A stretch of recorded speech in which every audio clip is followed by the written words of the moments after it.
Hello and welcome back to another episode of DGR Game Chat. I am Dave, and as always, I'm Dan. We have Dan. And today's a pretty cool episode. It's been an episode requested by a couple different people, and today we're going to talk about 3 of our rarest games in our collection now. These games that you see here, they are rare, but they are not our rarest. So get ready, there's going to be some good ones to show you. So Dan, why don't you start with your third rarest game that you have right now? Yeah, the third rarest game might not be the most valuable, but it is for the regular Nintendo. It's a game called Bonk's Adventure. It's probably the rarest one I have in my collection. And I do remember playing Bonks on the TurboGrafx 16. A lot of people might not know what that is. That was one of the first 16-bit systems on the market. And Bonks was kind of like what Sonic was to Sega and Mario was to Super or Nintendo, so that's exactly what that was. Great game, one of the later games that they made, just like Little Samson and some of those. They were toward the end of the life cycle, and they didn't make very many of them.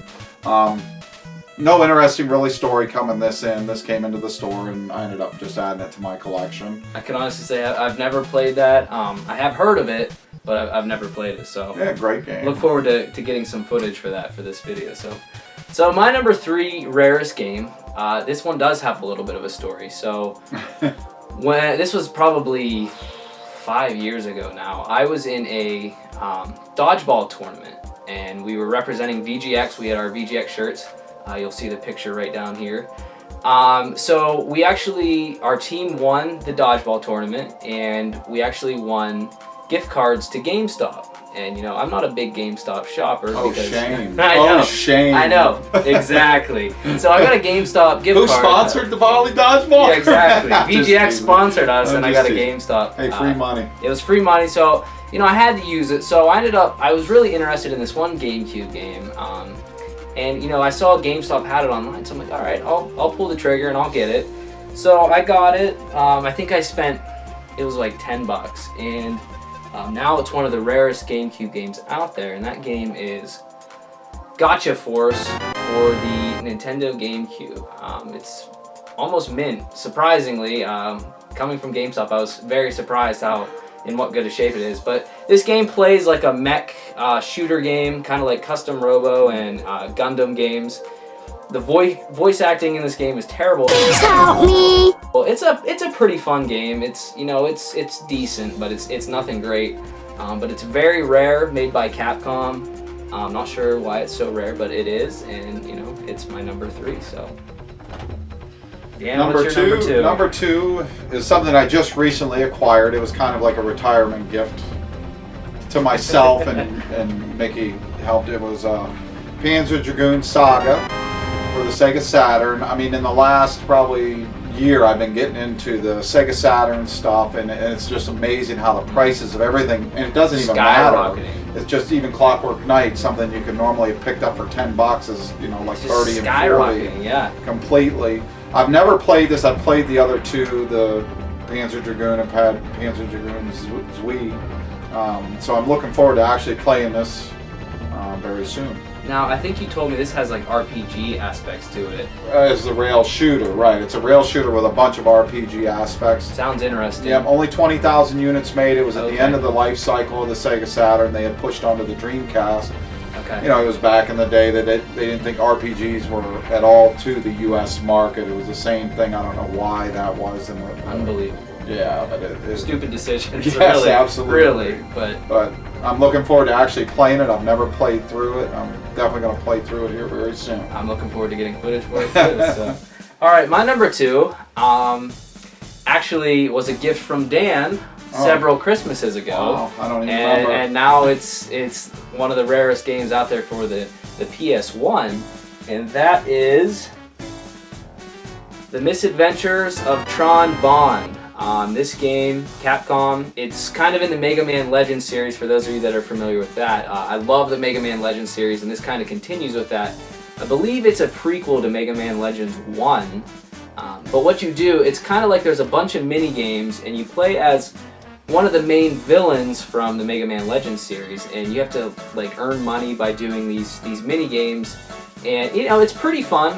Definitely, it's not like the other Mega Man Legends, but it's still it's a really fun game, and it's really hard to come by. I'm not sure. I think I don't know why it's so rare, but it is. Yeah, I don't even know exactly. And it's really fun, actually. I won't say it's great, but if you ever find a copy of this, you're definitely going to want to pick it up because you might not see it again. It seemed like it was Capcom's, other than on the N64, early advance into the 3D realm. Yeah. I mean, to do things in the 3D motion, it was fairly early Absolutely. in their setup. Absolutely, but good game. See if you can find it.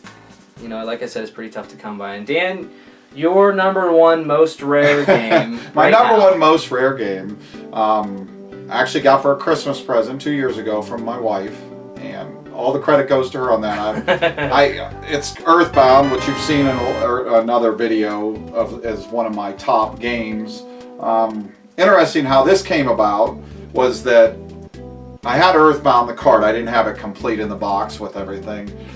So Mickey decided she was going to buy that for me for Christmas. Never seen it coming, and then we were going to pass on my cart to Dave so he could have a copy of it as well.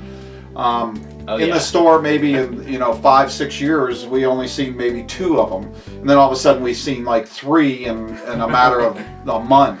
So it kind of screwed everything up, and she ended up giving it to me early. But it's definitely one of my favorite games, the rarest game in my collection, complete in the box. That was the Yes, I am fortunate to own a copy as well, also courtesy of Dan and Mickey. So this game is amazing. I love it. It's one of my favorite Super Nintendo games.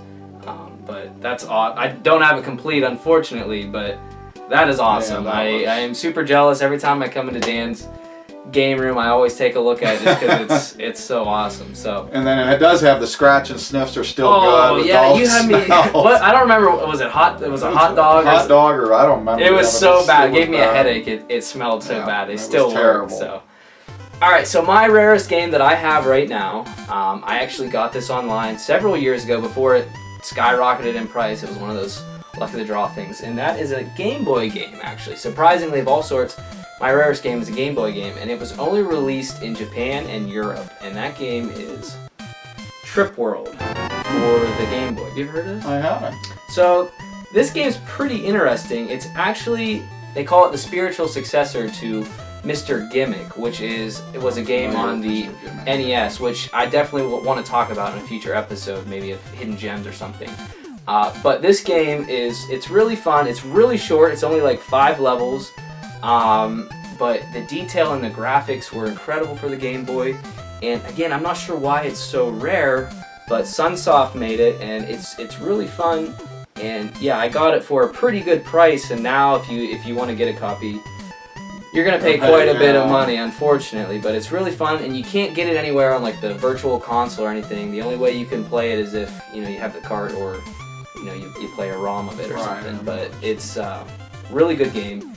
And yeah, so that's what's interesting with all this retro stuff. I mean, over the last few years, it's just climbed. I mean, boxes are worth more than the carts sometimes. Yeah, which, I mean, understandable, 30-year-old boxes or 20-year-old boxes. Most people pull the game, threw the box away, so the boxes are harder to come by. I know, but unfortunately, when I was a kid, that's what my family did, Exactly. Regrets. And yes, how about it? I mean, if you knew now what you knew Absolutely. then, keep them all. It's just like Smash Brothers. We were talking about that the other day. Super Smash Brothers Melee. For the GameCube. I mean, at the store we had so many, I discounted it to like $8 just to, because we had so many of them, you couldn't move them, and now they're $60 games. It's just nuts. I remember that. I remember just having stacks of that game. No one wanted to buy it, and now it's just like everyone's got to have it, and the price is just going up. So those are some of our rarest games. We do have some other ones. Maybe we'll show in another video.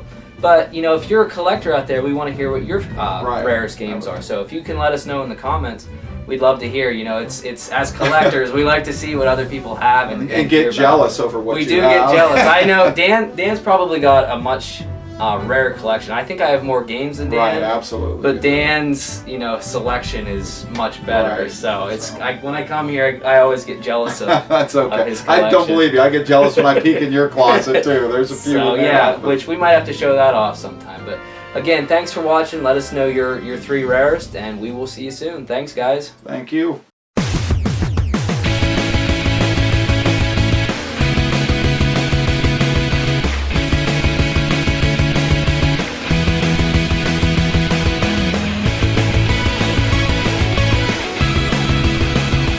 Don't you crack that case. I know. How about it? Well, you have. That's worth more than my life. No.